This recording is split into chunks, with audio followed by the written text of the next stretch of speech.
I've had a lot of really memorable skating sessions, I guess you could call them. Sometimes, probably the more memorable ones are with people that are no longer with us. And so, you think fondly back at the time when they were alive and skating with them. But for the most part, it's having a good spot with your buddies to ride at and push each other and do something new that you haven't done.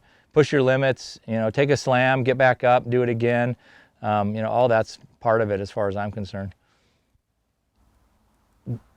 The cost of it, I guess, is pretty much subsidized because a lot of the guys that helped build it were friends of mine. My brother and I put a lot of work into it, but it was probably $16,000 when it was all said and done. If you wanted to hire these guys, especially like a city wanted to hire to build something like this, it'd probably be about $80,000, $90,000. So I was able to, I had about $6,000 in concrete, about $1,000 in rebar, $1,000 in equipment rental, which was like almost a gift from a friend who had the stuff. I don't know, $1,000 in wood and gravel, and then the rest was like heavily discounted labor. People that helped me build it, that were pouring the concrete and doing the finish work, or top of the line guys. There's friends of mine, top of the line guys, and they were working for $100 a day type of wages, which is like almost free. I think it represents a time to break out of their normal routine of riding their rinky-dink local parks, because down here in the Willamette Valley, Almsville Park is good, but like Salem, Kaiser parks are small, Albany Park, Corvallis Park, all these things are pretty small. Lebanon's just got some new stuff, but it's still small. So guys come out here to kind of test their limits. The new park in Eugene from a couple years ago is bigger. That helps, where people come out and they're not, they used to come out and they go, oh, this thing's huge. Now they come out and go, hey, sweet, this is awesome. I come and ride. But, know when they come up here, they better have their A game on, or, they're not going to be having a whole lot of fun. But it's mellow bowl, man. It's like, look at the hip. There's no vert on there at all. There's hardly, there's a foot and a half of vert in the deep end. This thing is built to skate. Yeah.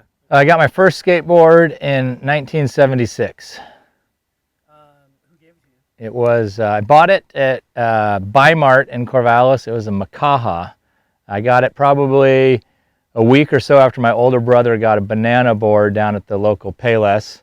And it was pretty sweet. Well, I had an older brother who, I did a lot of the things that he did. But as kids, we kind of did a little bit of everything. We played soccer. We were in the Boy Scouts. We raced BMX bikes, baseball, basketball. But skateboarding just, I don't know, it might have been the fact that we grew up on a hill, and skateboards were pretty cool to ride down them. Might have just been the timing. Eventually, we moved into wooden boards.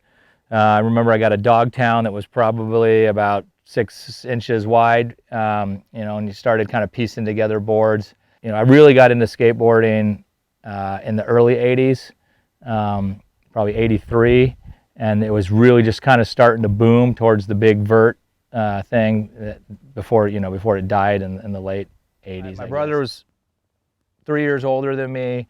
Those guys at that time, they had cars, and they would go drive us up to Salem. We'd go up to Portland. We'd go hit some pools that we could, banks, ditches. You kind of skate whatever you could. But at that point on, it was like game on. I quit playing soccer. BMX bike got thrown in the corner of the garage, and eventually basically the trash. And my mom says, oh, that's the time you started smoking pot, which, I guess is correct, but that wasn't the turning point, I don't think. It was just really more of the freedom of just getting out of the house and just going and doing whatever the hell we wanted to do all day, every day. You jump on your board, meet up with your buddies. There's no cell phones. You would put up, hey, we're going to meet at this spot. Everyone would meet up, and then you would just cruise and go. And eventually, you'd meet up at the Avery Park at the end of the day. Once we had that ramp up, and then that was that was it. That was like game on. We were skating there every day. Majority of the people that I know in my life is through skateboarding. That kind of leads to other things, music in particular. But skateboarding really is just getting out there, individuality, doing your own thing. You know, there's not any rules that tells you what you can do and can't do. You know, you travel to other states and you're skateboarding, you show up at a spot, next thing you know, people are like, hey, you need a place to stay. And it's because they know if you're that dedicated, especially when people get pretty good, it's like someone's put in some serious time riding a skateboard. You know, they've been through it, they've been kicked out of spots by cops, they've been yelled at, you know, they've had the bumps and bruises and they've gotten back up. You know, it doesn't cost a whole lot of money. You can spend $100 and you can be riding a skateboard and you can go down to your local park and ride and you can get good. You don't need special gear. You don't need special clothes. I was born down in the Bay Area. My dad was working for Hewlett-Packard and they opened up a facility in Corvallis in '76 and he thought it would be a pretty good place to raise a family, so moved us from there up to here. Yeah, so Corvallis was pretty cool. We I think a lot of the kids' parents were very supportive. So we had, at one time, I think there was 9 or 10 vert ramps in people's backyards. You know, they're everything from 8 feet wide to, you know, 16 feet wide. Some of them were kind of shitty. Some of them were really good. You know, there was ramps. At Vineyard Mountain, there was a couple ramps that were around that area. Up in Timber Hill, there was some ramps. There was one that was a holdover from the '70s on campus called the campus ramp. And it was, I think when it was originally built, it was an 8 foot wide U-pipe. And then I think they added a little bit of flat bottom, and one wall was like 4 feet of vert. And then it was probably a 7 or 8 foot radius. And the other side didn't have any vert, so there was like a platform, so you'd drop in on that. And you know, just, it was only like 8 feet wide. So at one point we decided that we actually wanted to build a skate park. And we went to Corvallis Parks and Rec, said, hey, you guys want to do a skate park? And they immediately came back and said no. And about a year later, they, you know, hey, there's still interest in this. And, you know, long story short, we ended up getting a piece of property at Avery Park. The city paid a couple grand to build a fence around it. And then we raised the money and started a Explorer Scouts, which was a Boy Scout offshoot for boys and girls that was focused on kind of one activity. So it was an insurance umbrella that we were able to get into, and that allowed the city to allow us to have the space, and then we built a big vert ramp there. And I think, I want to say it was '86 when we got that one going. They actually got the ramp built originally. So it was a good scene. A lot of kids showing up, riding your board across town to the ramp, hanging out, drinking big gulps. That was kind of the thing we did. It was pretty big. And when we first built it, it was 16 feet wide, and I think we had it that way for 2 years, and then we expanded it to 32 feet wide. When we originally made it, the plans were for it to have a 10-foot radius and 2 feet of vert. But yeah, it was, you know, it was a big ramp, especially for the time. It was the biggest one in the Northwest, probably for a 4-year span.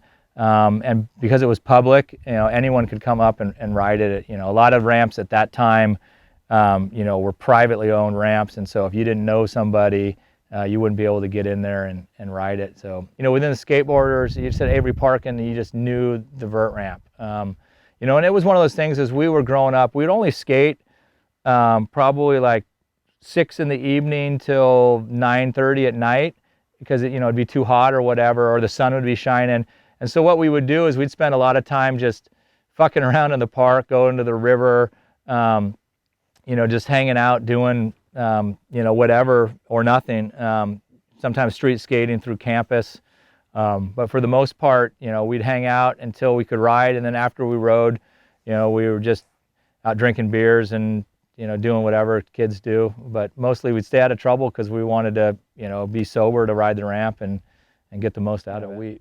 We didn't know how good we would have it years later, which is kind of interesting. A lot of people quit because the vert ramps were gone, and there really wasn't any place good to skate. And once the skate parks started coming back in, you know, people just looked at their dusty board in the corner and it's like, how can I not go and ride this stuff that I've been dreaming of riding my entire life, even if it was just to carve around and do kick turns. But usually that led to buying new gear and getting in there, and next thing you know, there's 50-year-old guys doing airs and inverts that probably never thought they'd be doing it after the age of 30. So I mean, skateboarding is a way of life.